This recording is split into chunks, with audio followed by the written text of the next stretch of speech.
C'est ton Gavantard qui revient une fois de plus again and again te balancer cette dose, ce nectar survitaminé. Va chercher ton bavoir, mets-le bien en place, car tu sais que tellement c'est bon, onctueux, délicieux, tu vas t'en foutre partout et tu vas dégueulasser ton tricot tout neuf. Donc aujourd'hui, si je ne m'abuse, c'est la sortie mondiale du film Bright.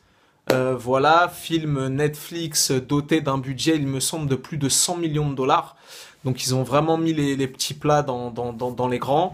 Il y avait de grosses attentes concernant ce film parce que ça fait plus d'un an qu'il est annoncé et qu'on a vu des teasers, des trailers, vu des images filtrées de ci, de là, qu'il y a un casting prestigieux, un réalisateur prestigieux et qu'ils ont mis les moyens.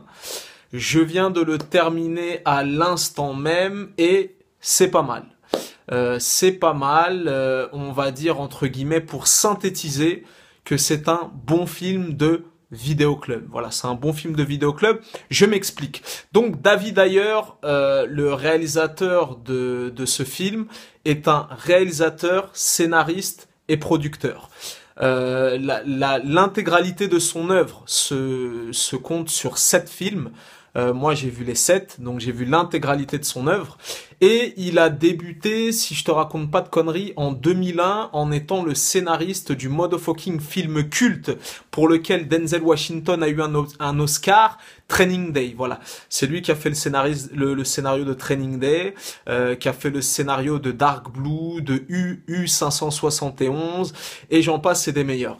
Donc si tu connais un petit peu la carrière de David Ayer dans sa filmographie complète et l'intégralité de son œuvre, je viens de me documenter et à l'âge de 18 ans, il est rentré dans la US Navy. Voilà, donc toute son œuvre, tous ses films, notamment sa filmographie, ça tourne soit autour de la police, des flics corrompus, tout ça et tout, ou de l'univers militaire. Voilà, on va dire que après là, ces deux derniers films, Suicide Squad et Bright, c'est une exception à la règle, mais même dans ces deux films, tu retrouves des défouraillages, des flics corrompus, des nananis, c'est vraiment son univers, tu vois.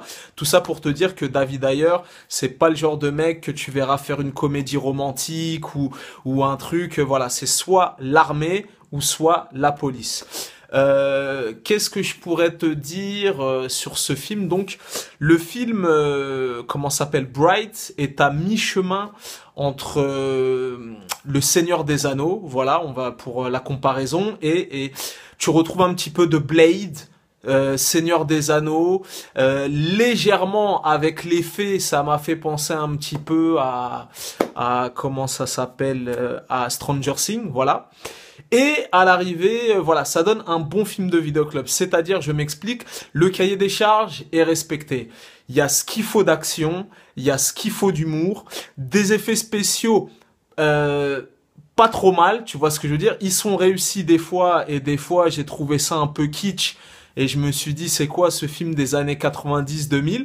Donc voilà, le cahier des charges est respecté dans l'ensemble. Il y a une bande son rap du tonnerre. Voilà, il y a quasiment pas trop de temps mort. À l'arrivée, ça donne un film plaisant. Voilà. Après, je te dis la vérité, après l'avoir vu, je me suis pas tapé la tête contre les murs. Je me suis pas dit, god damn, putain, c'est quoi ce film de malade mental?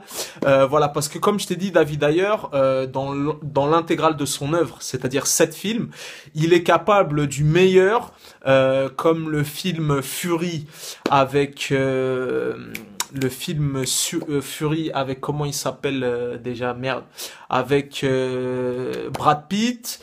Qu'est-ce qu'il a fait encore? Sabotage avec Arnold Schwarzenegger, c'était pas terrible. Qu'est-ce qu'il a fait de bien? Ouais, voilà, en tout cas, sur les 7 films, il y en a 2-3 qui sortent du lot, il y en a 2-3 qui sont bien, et il y en a 2-3 qui étaient un petit peu, voilà, un petit peu film de vidéoclub, petit polar comme ça, un petit peu bateau, aussitôt vu, aussitôt oublié. Voilà, comme je t'ai dit, il a une espèce de carrière en dents de scie, tu vois, moi pour le coup, je fais partie des gens qui n'ont pas du tout aimé Suicide Squad. Voilà, franchement, moi pour le coup, j'avais vraiment pas kiffé et j'en avais fait une chronique où je m'expliquais là-dessus. Et voilà, sa carrière est un petit peu en dents de scie.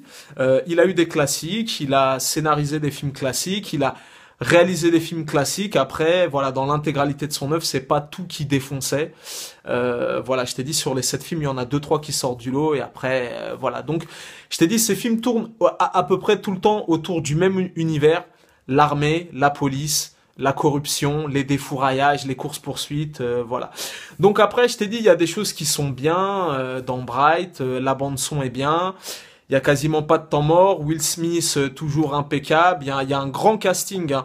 T'as Joel Egerton, t'as Noomi Rapace, t'as un acteur de la série Mindhunter, t'as un acteur de la série Power, donc vraiment ils ont mis les petits plats dans les grands, et tu sens que malgré tout il y a du budget, même si dans le truc j'ai trouvé qu'il y avait des effets spéciaux qui sont un petit peu kitsch, voilà.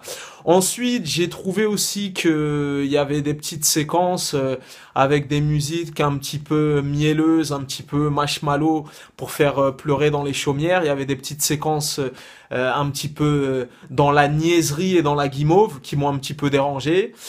Et voilà, c'est un bon film de vidéoclub. Comme je t'ai dit, une fois que tu l'as vu, t'as pas spécialement envie de le revoir. Moi, ça m'a pas transcendé. Mais pour Netflix, c'est vraiment pas mal, et je pense qu'avec ce film-là, il frappe un gros coup. Et dans les années à venir, il y aura plus en plus de gros films comme ça, à gros budget. Et voilà, donc comme je t'ai dit, c'est pas mal. Après, pareil, le scénario est, je sais pas du coup si c'est adapté d'un comique, d'un livre ou je sais pas quoi, mais même le scénario est quand même un petit peu farfelu, entre le monde des orques, des fées, les baguettes magiques, il y a des Illuminati, la confrérie des boucliers, je sais pas quoi. Donc il y a vraiment beaucoup de choses qui se mélangent, qui s'imbriquent et compagnie. Il y a des trucs qu'ils ont un petit peu survolés, il y a des trucs qui sont un petit peu prévisibles, donc voilà. Le scénario est quand même un petit peu abracadabrantesque. Voilà, après, malgré tout, le film te parle de tolérance, voilà, un petit peu comme les premiers X-Men il y a des années en arrière, où il faut tolérer les gens, voilà, parce que dans le film, tu verras, il y a les orques, Will Smith fait équipe avec un orque. Ça te parle de tolérance, de racisme, de mutants, de tout ce genre de bullshit. Donc voilà. En tout cas, comme je t'ai dit, ça donne un film correct, ça donne un film plaisant, c'est pas mal. Après, je t'ai dit, voilà, moi je l'ai vu une fois. Jusqu'à la fin de ma vie, j'ai pas spécialement envie de le revoir. C'était pas mal, tu passes un bon moment. Le film dure exactement 1h51. Et à l'arrivée, voilà, c'est pas mal. Bon petit film de vidéoclub. Voilà, tu peux regarder ça ce week-end pour Noël ou pendant les fêtes. Ça se laisse déguster gentiment. Après, de toi à moi, c'est pas... Voilà, c'est pas une dinguerie. Voilà, tu connais ce dicton légendaire.